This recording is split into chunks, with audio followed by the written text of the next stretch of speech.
Entérate con Leslie, una portal web de información, entrevistas y transmisiones en vivo. Síguenos a través de nuestras redes sociales, Facebook, YouTube, Twitter, Instagram y ahora todas nuestras entrevistas también por podcast. No te lo pierdas, www.enterateconleslie.com.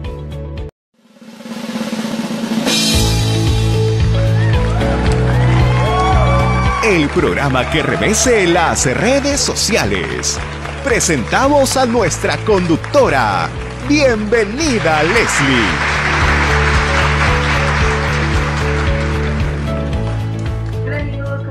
Saluda Leslie Yata Ramírez en la dirección de la portal web Entérate con Leslie. Es un placer reunirnos semanalmente con ustedes a través de nuestras redes sociales. Visítanos a través de nuestra portal www.enterateconleslie.com y también estamos en nuestras redes sociales en Facebook, Twitter, Instagram y YouTube. En esta oportunidad vamos a tener en el bloque de actualidad un análisis de la coyuntura política y tenemos un invitado muy especial que es el señor Manuel Merino de Lama, expresidente de la República del Perú, que tuvo un gobierno transitorio muy accidentado en noviembre del año pasado, con muchas protestas en las calles, en las ciudades de Lima, y evidentemente como consecuencia de la violencia ejercida en estas protestas dejó 2 muertes, ¿no? Que son ahora objetos de investigación. Vamos a conversar con el señor Manuel Merino de Lama sobre una crónica de lo que fue el gobierno de transición, lo que se pudo hacer y no se hizo, cuál es la lectura que tenemos de todo esto, ¿no? Y cuáles son, pues, las investigaciones que ahora enfrenta, ¿no?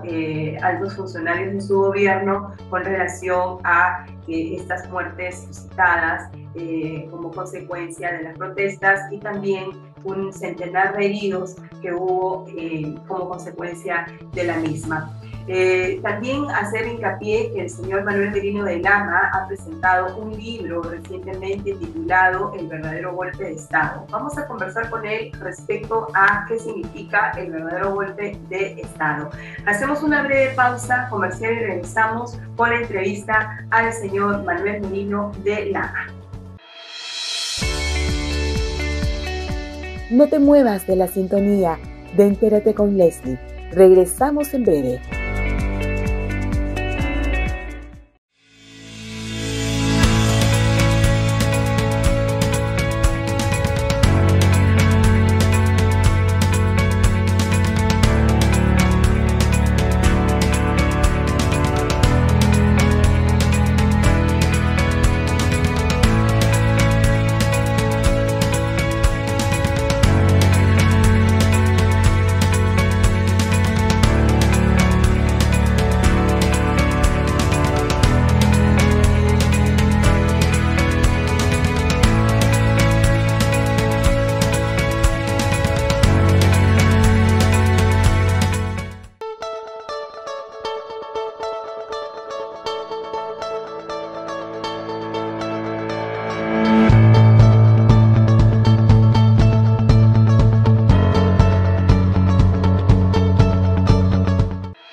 Regresamos a Entérate con Leslie.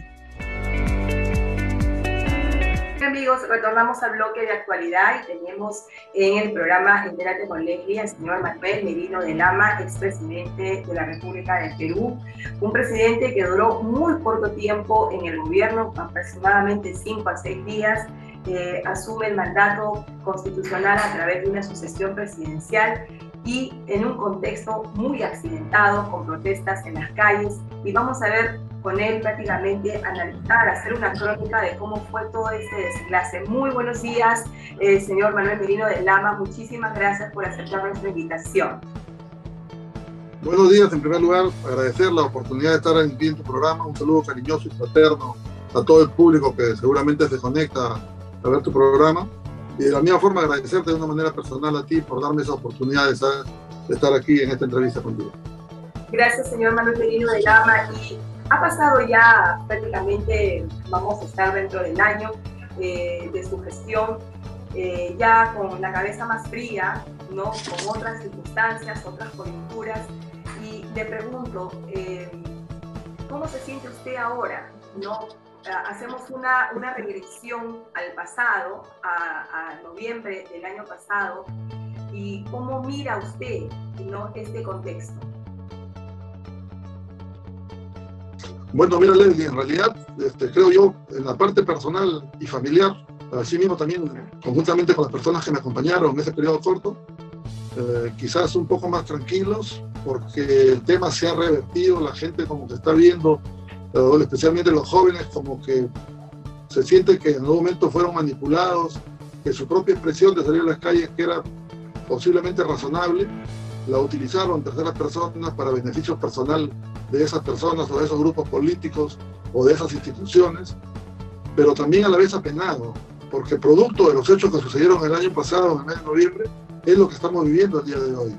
La incertidumbre que tenemos en un gobierno que lamentablemente lo están queriendo plagar con la misma gente que le hizo tanto daño al Perú. Me refiero al Partido Morado, me refiero al partido de Verónica Mendoza, de Juntos por el Perú, al partido de la señora Mirta Vázquez Chuquilín, que son los que de una u otra manera debieron ser investigados en estas acciones del Ministerio Público. De la misma línea también, apenado, porque creo que los peruanos somos los que estamos perdiendo oportunidades. Es un gobierno nuevo que debía haber tenido una mejor acción, una mejor respuesta y no la que tenemos el día de hoy. También sumarnos, digamos, a la tristeza, digamos, de los más de 200.000 muertos que hubieron, que no debieron darse esa cantidad.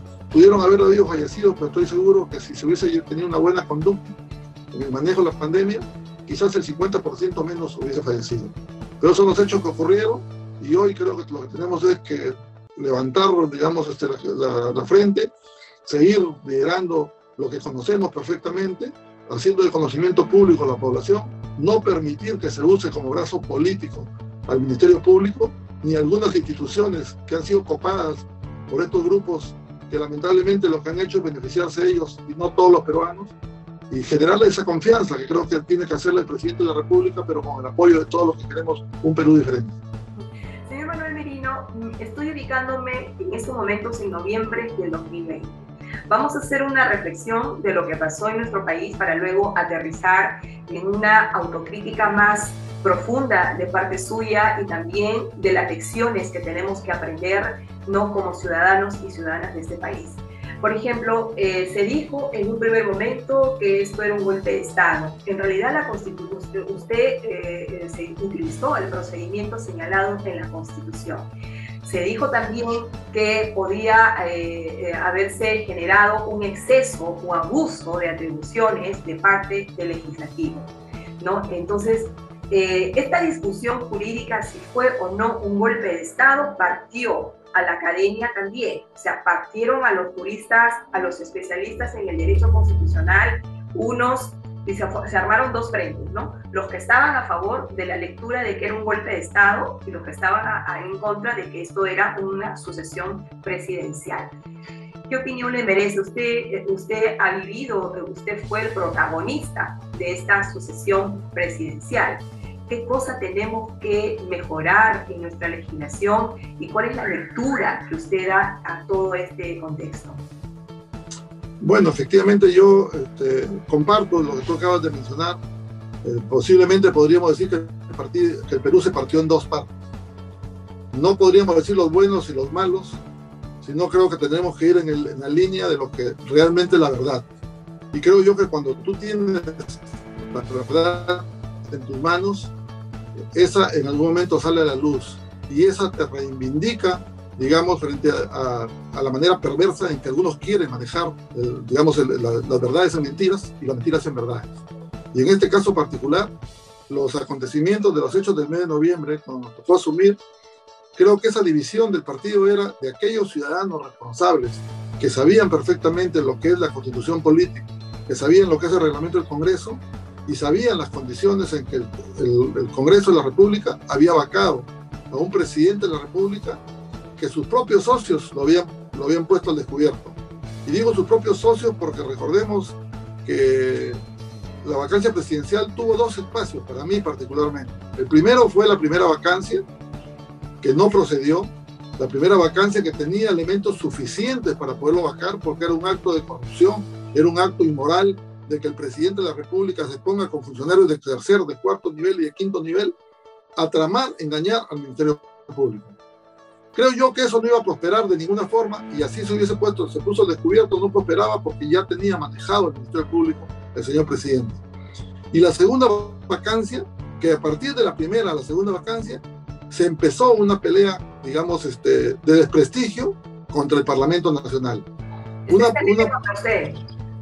Exactamente. ¿Por qué? Porque decían, o sea, naturalmente yo como presidente del Congreso, el presidente del Congreso es el que dirige el Congreso, es el que tiene la responsabilidad de poder manejar el Parlamento Nacional y de poder definir lo que mayoritariamente los congresistas deciden. En la primera vacancia, lo primero que se quiso hacer contra Manuel Merino era que era sedición.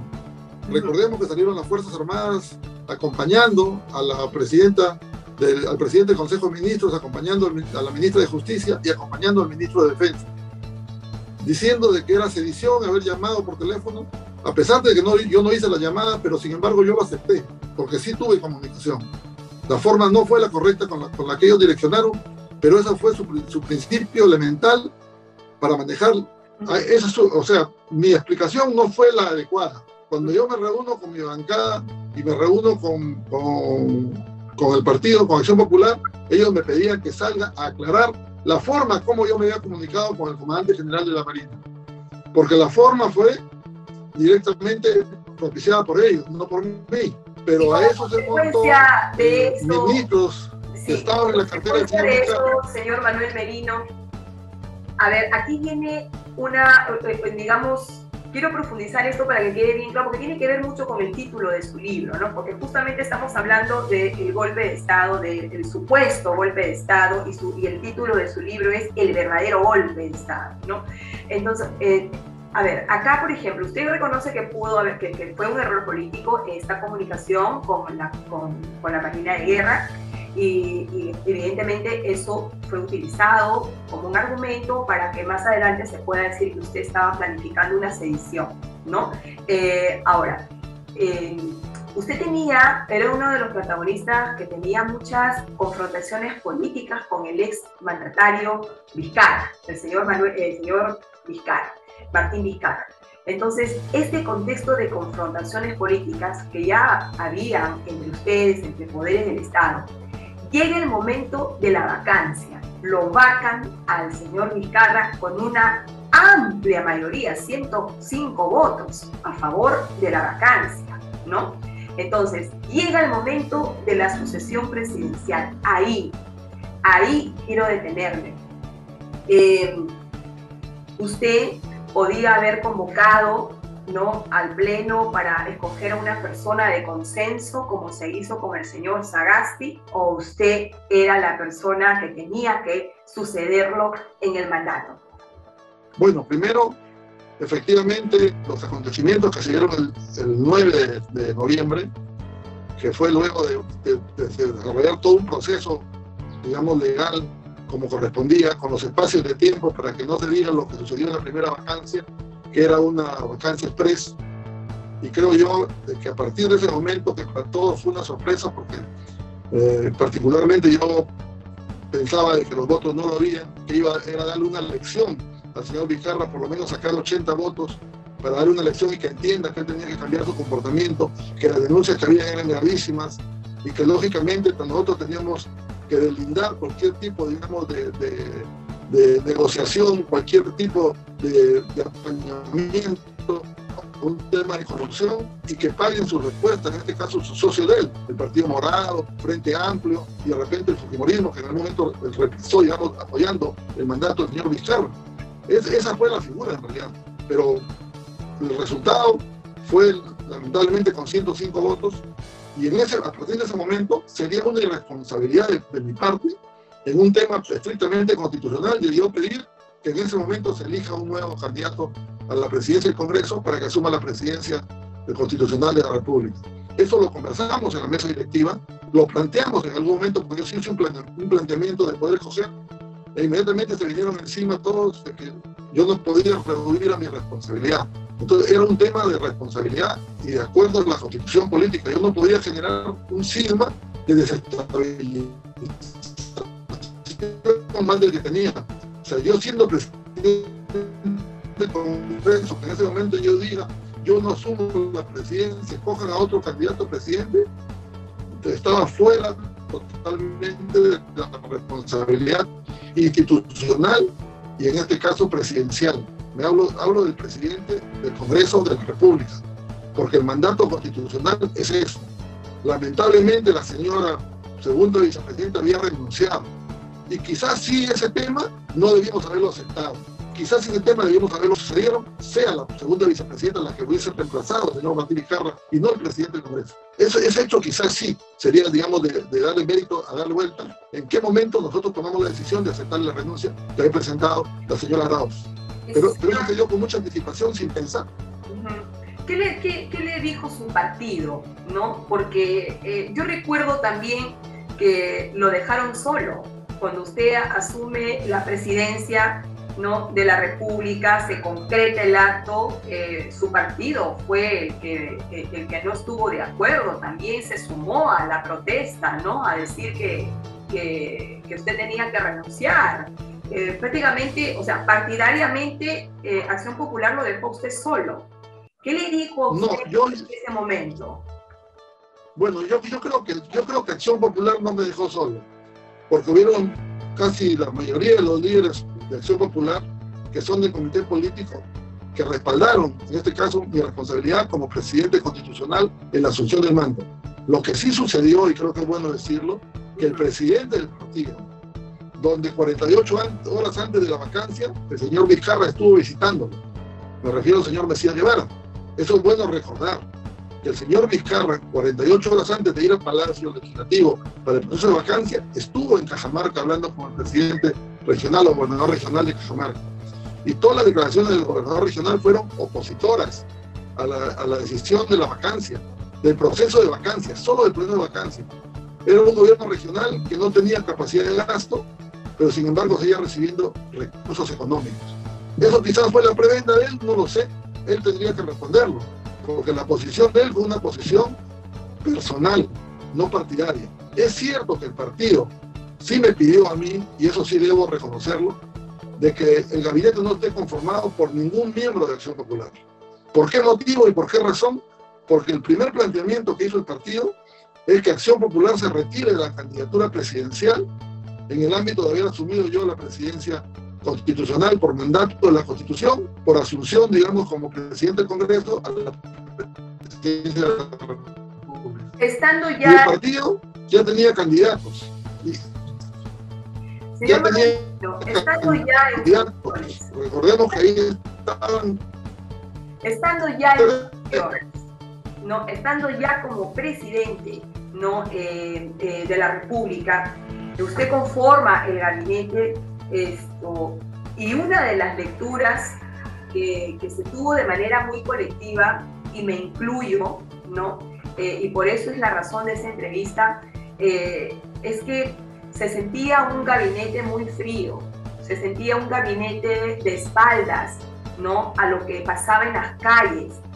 ¿Por qué desde el primer momento en que usted asume la presidencia y sabía que lo asumía en un contexto políticamente difícil y por ahí de pronto no habría sido el momento de suscitar una vacancia, pero se dio, y eso es algo irremediable porque se ha sostenido en el tiempo, ¿no? Entonces, era un contexto políticamente difícil. La lectura que quiero abotar con usted es esa, o sea, se veía un gabinete frío, no de espaldas a la ciudadanía, no podían controlar las protestas, no había una comitiva para que pueda solventar esta necesidad apremiante que decía, ¿por qué usted no los representa?, ¿no? O por qué, digamos, no estaban conformes. Independientemente de que habría sido algún sector manipulado, que yo creo que cosa que también creo que se pudo haber, que se ha dado, ¿no?, en cierta forma, pero vamos a este punto neurálgico que también se le hicieron directamente a su ex premier, ¿no? A ver, yo lo que te diría ahí es que la manipulación fue a tal nivel de donde medios de comunicación de señal abierta, el propio medio de comunicación del Estado, Radio y RTP, empezaron a pasar las marchas dejando de lado los programas que tenían ellos. Eso sí significaba que había una manipulación en el estricto orden de la comunicación. Entonces yo creo que en ese sentido sí tengo que decirlo. Eso quizás yo podría asumir responsabilidad de que yo, siendo un dirigente agrario, conociendo el tema de movilizaciones, la movilización tiene un tiempo de maduración y un tiempo de inflexión, donde ya disminuyen y automáticamente los tiempos pasan. En ese momento, nosotros pensamos que esas marchas, que naturalmente para mí en un inicio fueron legítimas y legales, porque había una mala comunicación, porque nosotros no teníamos un sistema de redes, fue un error de mi parte, porque el Palacio Legislativo que me podía dar la facultad de yo tener un plan de redes, nunca lo puse. Un poco yo tiraba a la antigua en la comunicación directa. Yo recuerdo que yo salía en conferencias de prensa a responderle al señor Vizcarra en Palacio Legislativo, abierto con todos los medios de comunicación. Nunca manipulamos nosotros las preguntas, fuimos totalmente transparentes porque hemos creído de que el Perú está por encima de todo. Pero estos señores no. Estos señores tenían otros intereses. Recordemos que se debatía en el Congreso el tema de refinanciamiento de deudas con la banca privada. Teníamos el debate de las AFP, que eran miles de millones de soles. Y teníamos encima la compra de las vacunas, porque el gobierno del señor Vizcarra, nosotros ya habíamos advertido en el mes de mayo que había un mal manejo. ¿Cuál es el costo político que asume ahora usted y sus altos funcionarios que lo acompañaron, ¿no?, en este breve gobierno de transición? Usted ha reconocido que ha habido una falta de comunicación política, que no ha habido un buen manejo en las redes sociales, ha reconocido que también pudo de pronto elegir, si la vicepresidenta de la República, del Congreso no hubiera renunciado o no se hubiera elegido otra persona y no usted se hubiera quedado en el Congreso. En fin, son reflexiones que están sacando, que estamos conversando de una crónica que fue muy, pero muy lamentable en el mes de noviembre del año pasado.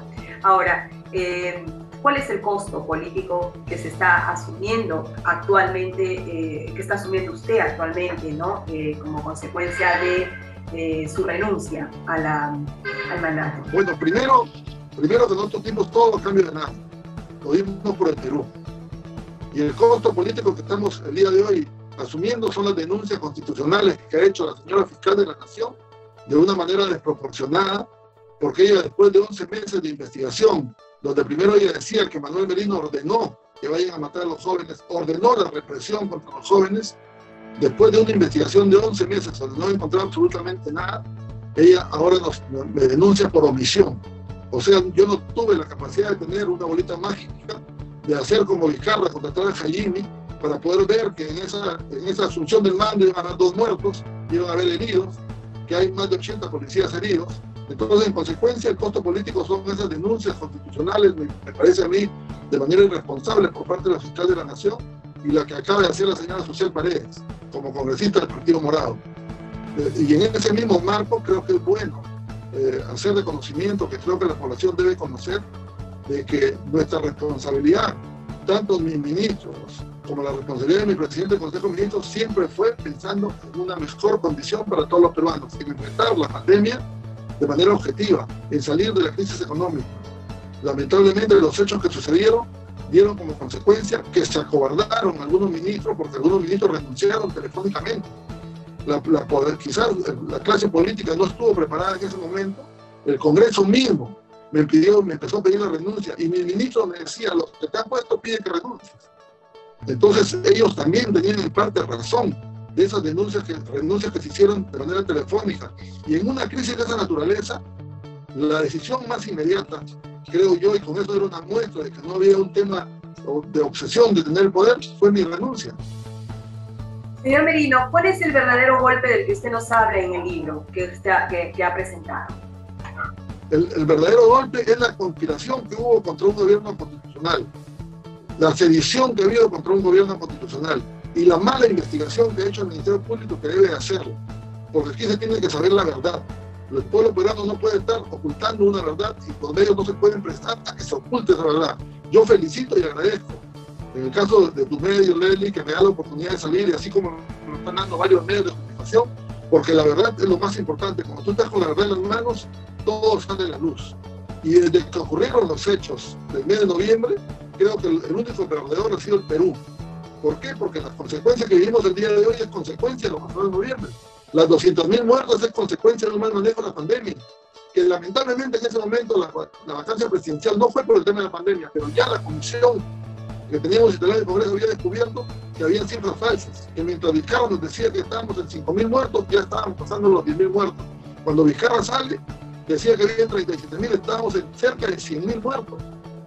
Y se ha puesto al descubierto que esto ha sido todo un plan orquestado, porque en RPP salía un doctor, el doctor Huertas, y él decía que la pandemia no contagiaba, que él tenía, digamos, informes científicos que no contagiaban, y sin embargo, la propia Pilar Macetti, como ministra de Salud, en el mes de febrero dijo que la segunda ola, que nos costó 50.000 muertos, fue producto de la marcha de noviembre. Entonces, yo creo que me cae como reflexión, ¿quién va a pagar por esos muertos? Es cierto que tenemos que exigir justicia para los 2 jóvenes que murieron. Tenemos que exigir justicia, tenemos que exigir justicia con más de los 200.000 muertos que ha sido por una pandemia mal manejada. Que los únicos responsables han sido el señor Vizcarra y el señor Sagasti, que le dio la misma continuidad, y que fue lo que a ellos les preocupó, porque estábamos a 20 días de debatir un presupuesto donde todas las consultorías que tenían ellos, que estaban acostumbrados, tenían miedo que las iban a perder, porque nosotros ya habíamos dicho que de llegar. Señor Manuel Merino, para finalizar la entrevista, dígame, ¿qué opinión le merece lo que vivimos actualmente en el Perú, en el gobierno del señor Castillo, ¿no? Allá ha renunciado, acaba de presentar la renuncia de manera irrevocable su ministro de Defensa, el doctor Walter Ayala. ¿Qué opinión le merece lo que actualmente vive el Perú con el gobierno del señor Castillo?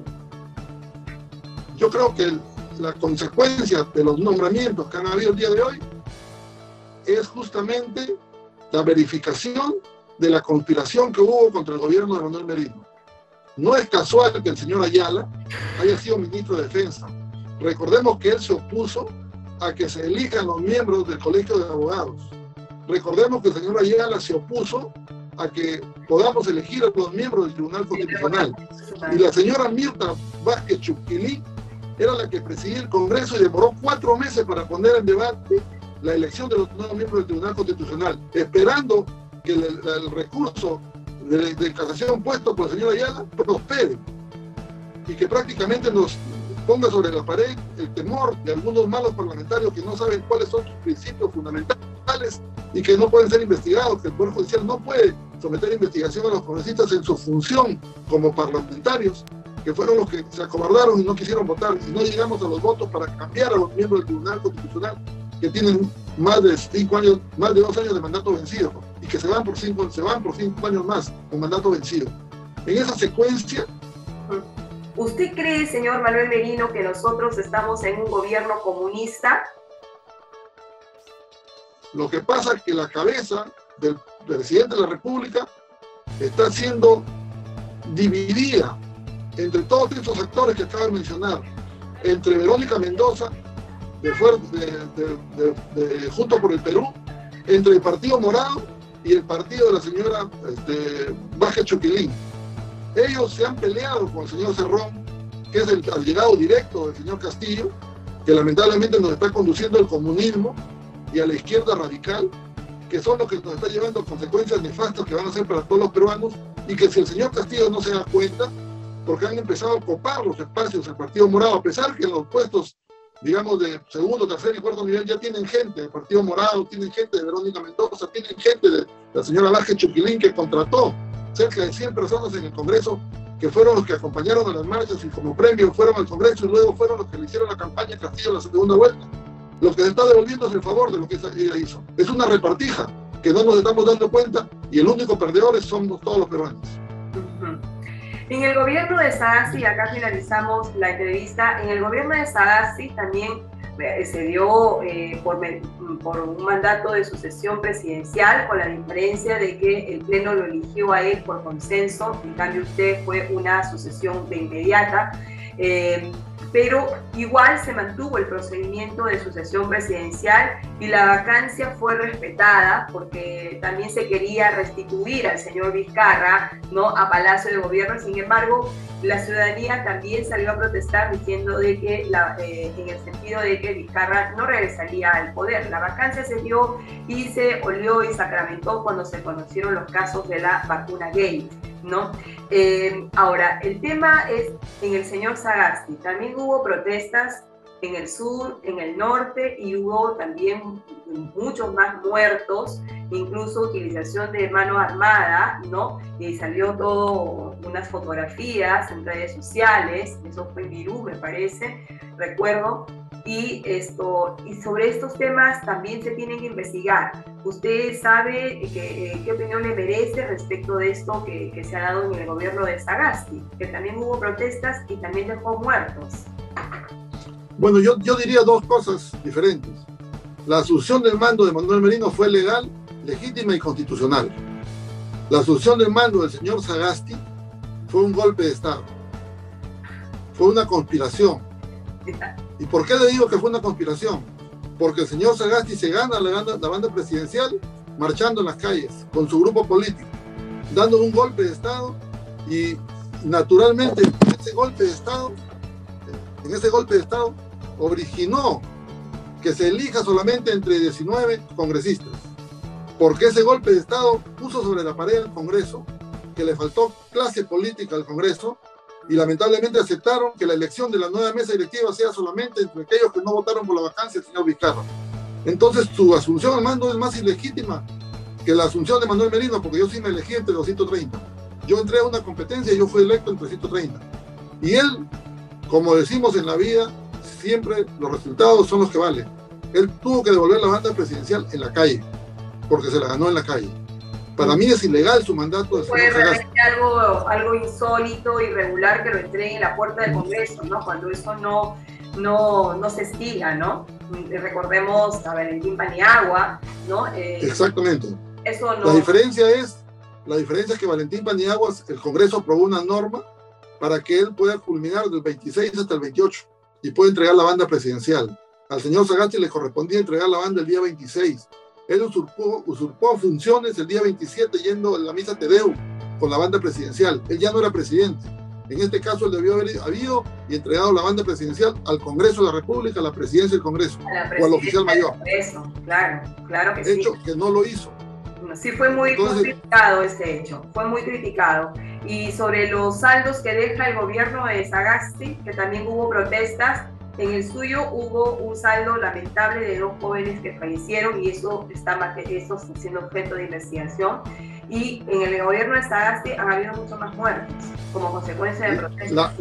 Lamentable, la línea del mando en realidad no le cogería a Sagasti, pero si la decisión de la fiscal de la Nación es en Garrocha pasar a la línea de mando de los policías de abajo directamente a la cabeza del presidente, tendría que hacerlo también con el señor Sagasti. Tendría que hacerlo también con el señor Vizcarra, y sería nefasto para el país, porque eso significaría que cualquier situación anómala que suceda, ya no va a ser el responsable de repente el serenazgo o de repente el funcionario, sino directamente el presidente de la República, cuando sea un acontecimiento nacional, y cuando sea un acontecimiento regional, el gobernador regional, o cuando sea un acontecimiento local, el alcalde, ya sea provincial o distrital. Y eso sí sería nefasto para la vida política del país. Nadie va a querer asumir la presidencia de la República, porque una movilización en las calles con 1 o 2 muertos o 3 muertos por alguna irresponsabilidad de un hecho que suceda, ya no va a ser el responsable el que lo hizo el hecho, sino el presidente de la República. Y eso es nefasto para todos los peruanos. ¿Al señor Manuel Merino actualmente, partidariamente? ¿Cómo? El Partido Acción Popular respalda al señor Manuel Merino ahora en este contexto. ¿Qué reflexiones partidarias han sacado con relación a la gestión que usted hizo? Bueno, yo como miembro de un partido político donde somos más de 250.000 militantes, naturalmente tenemos gente que aún es contraria, ¿no? Pero también tenemos gente que nos defiende y gente que de manera favorable responde al tema constitucional y a la legalidad de los hechos. Manuel Merino no fue un usurpador, Manuel Merino no fue un golpista, Manuel Merino fue un político que tomó, en principio, la defensa irrestricta de todos los peruanos. Los hechos que se han descubierto del señor Vizcarra son hechos que en los corredores de los pasillos del Congreso ya se sabían, pero no eran públicos. Y además que se encubrió, el señor Sagasti encubrió esas 1.200 dosis que han vacunado a 600 personas y que no sabemos quiénes son esas 600 personas, que en su mandato se vacunó sus ministros y que inclusive, creo yo, si esto se hubiese descubierto, porque han encubierto el señor Vizcarra, el señor Sagasti y ahora el señor Castillo, quiénes son los que se vacunaron con esas 1.200 dosis, estoy seguro que ahí deben haber hasta congresistas vacunados, congresistas que eran incondicionales del señor Vizcarra y que luego fueron incondicionales del señor Sagasti. El único perdedor es el Perú, que tiene más de 200.000 muertos y no tenemos ningún responsable.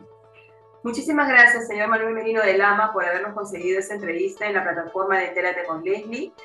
Será hasta una nueva oportunidad y bueno, vamos a esperar realmente cómo se desenvuelven las investigaciones sobre los hechos ocurridos en noviembre. Como usted bien lo dice, tenemos que perseguir la verdad, ¿no? Y la verdad es identificar quiénes son los responsables, quiénes son los responsables de estos hechos y que asuman su responsabilidad y que reparen también el daño ocasionado. Así es, Leslie, te agradezco bastante, estaremos en contacto y cuando tú creas conveniente estamos dispuestos para cualquier otra entrevista.